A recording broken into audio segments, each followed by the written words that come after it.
Muito bem, você está aqui comigo, eu estou aí com você nesse momento, nós vamos juntos aqui nos interagirmos, produzirmos aqui uma comunicação, vamos falar, vamos dialogar. Neste momento eu vou conversar com você, vou expor uma aula, vou transmitir um saber, um conhecimento.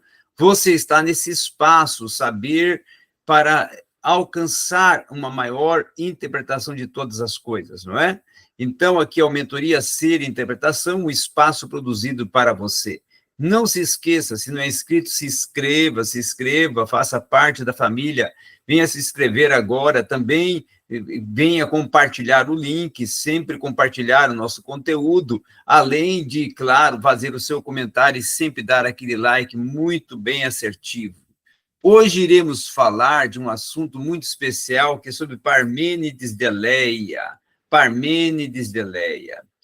Parmênides é filho de Pires, que era um cidadão de Eleia, da Lália ou até da Vélia, uma colônia fundada na Etnópria, tá?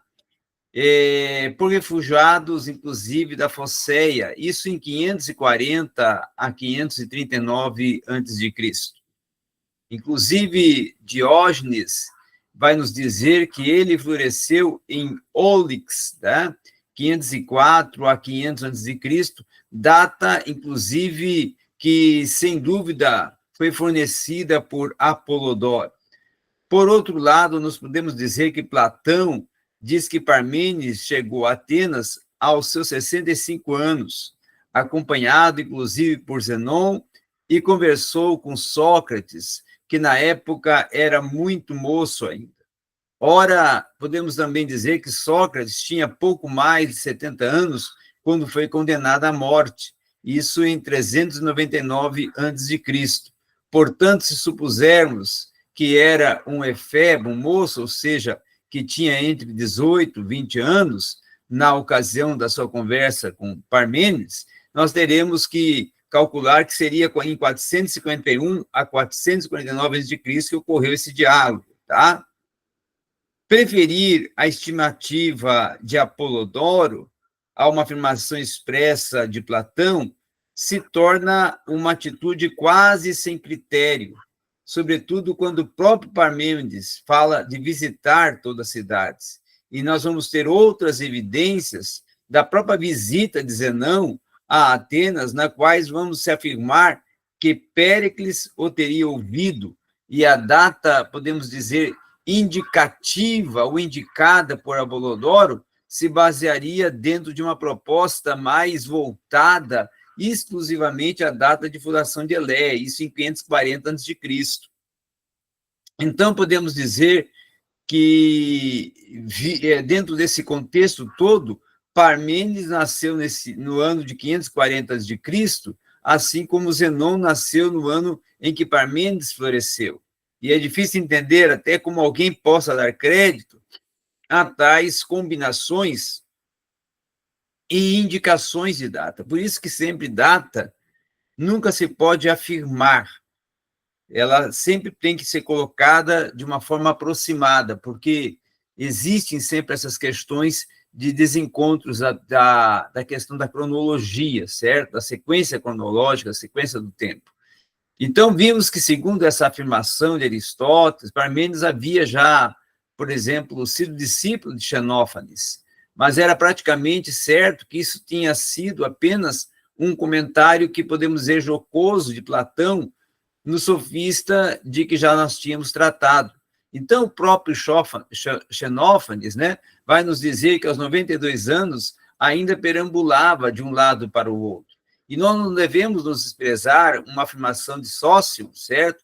Preservada até por Diógenes, de que, embora Parmênides tivesse ouvido, Xenófanes não havia seguido suas ideias. E, na verdade, Parmênides era discípulo de um pitagórico, que era o Armínias, filho de Dioguetas, um homem pobre, mas honrado, para quem depois até fosse construído o santuário, como se ele até fosse um herói.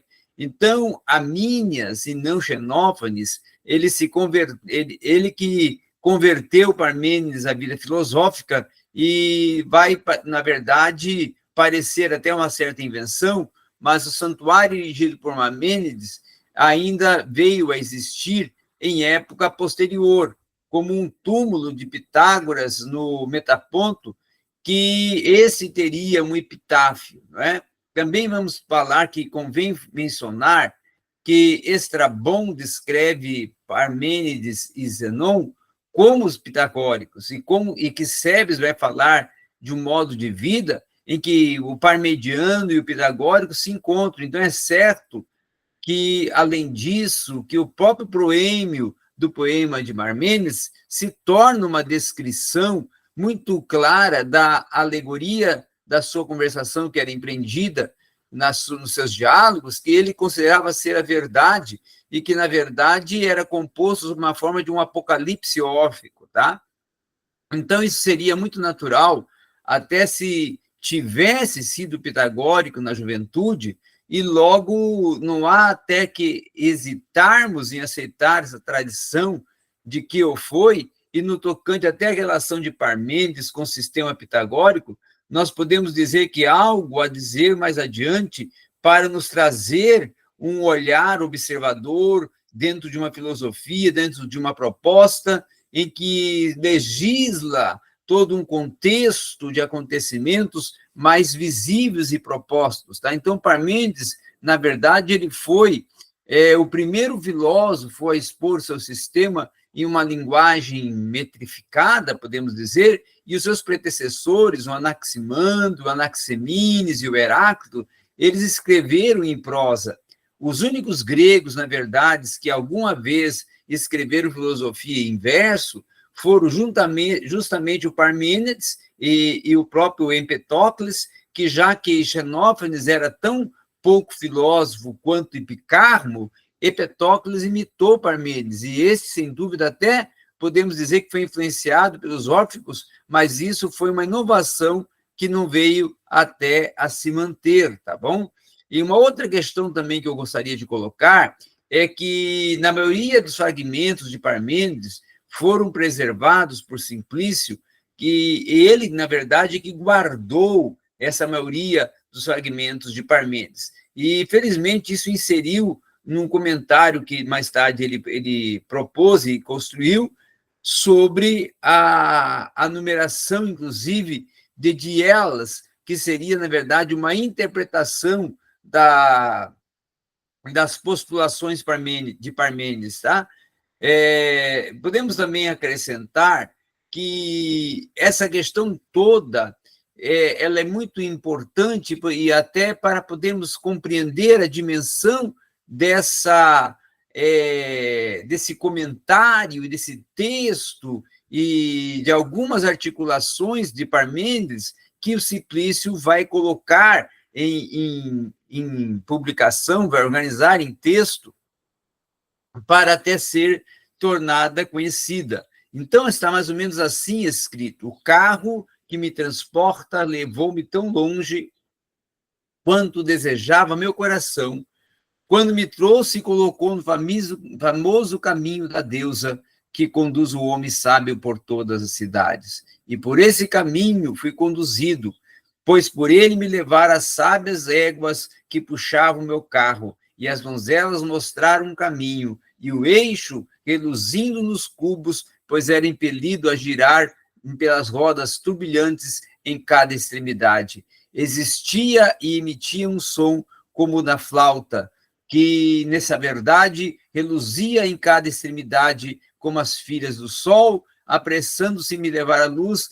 para poder afastar do rosto seus véus e abandonar a morada da noite. Então, essa é um verso, essa é uma poesia, essa é uma proposta que é apresentada por Parmênides dentro de um texto que Simplício é que vai trazer ao conhecimento do público, tá? Uma outra questão também que é importante nós colocarmos aqui e mencionarmos é que dentro desse contexto todo, dentro desse universo todo de Parmênides, com esses versos, com esses poemas, na primeira parte do seu poema, nós vamos ver que Parmênides está interessado, sobretudo, em comprovar o mas à primeira vista não fica muito claro exatamente o que vinha a ser e se é. E ele vai dizer simplesmente o que é e é. Não há nenhuma dúvida de que se está tratando aqui de chamarmos o corpo. Então, seria uma aferição parmeniana sobre o corpo. E este, com certeza, é visto até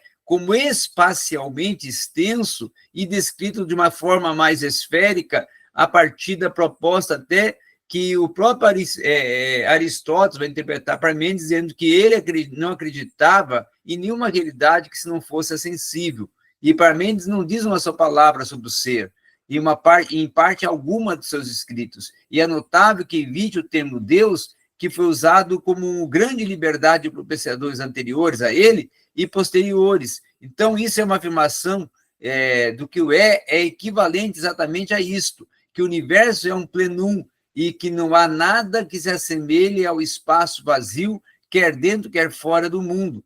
Tá? Então, o universo, nessa visão de Parmênides, ele vai decorrer daí que não pode haver algo como movimento, em vez de dotar de um impulso de mudança, como fizera o próprio Heráclito, e, portanto, o Parmênides vai descartar essa mudança como uma ilusão, tá?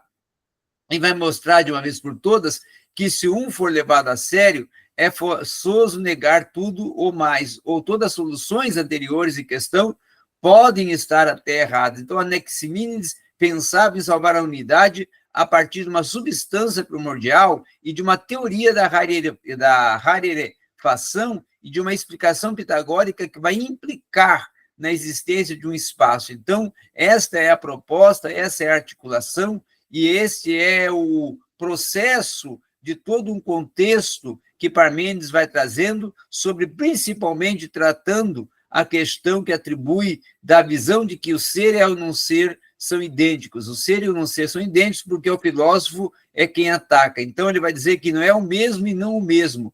E este é o natural das palavras que vão descrevendo de uma forma muito precisa até a própria teoria de Heráclito. Então, Parmênides desenvolve, podemos dizer, uma proposta de admitir o impensável, e esse impensável se torna uma permissão de poder compreender todos os conflitos diretos e indiretos dos sentidos na mudança e na decadência. Então, Parmênides passa a desenvolver com todas as consequências essa admissão de que algo que deve ser incriado e indestrutível, e não pode ter surgido do nada, pois o nada não existe, e também não pode ter surgido de alguma coisa, pois não há uma possibilidade para nada, senão ele próprio que é, e não pode ter a seu lado um espaço vazio que de outra coisa possa surgir, pois o espaço vazio nesse aspecto é nada, e o nada não pode ser pensado de onde não pode existir. O que nunca nasce nem é algo que virá a ser no futuro, é ou não é, e se é, então é agora e de uma só vez. Então é assim que Parmênides vai trabalhando na sua articulação, na sua proposta, e desenvolvendo toda uma construção metodológica, toda uma aferição, toda uma análise, toda uma avaliação sobre o contexto, pautada a partir da teoria que ele constrói, a partir do é e o não é, ok? Muito obrigado, era isso que tínhamos para falar um pouco do pensamento de Parmênides.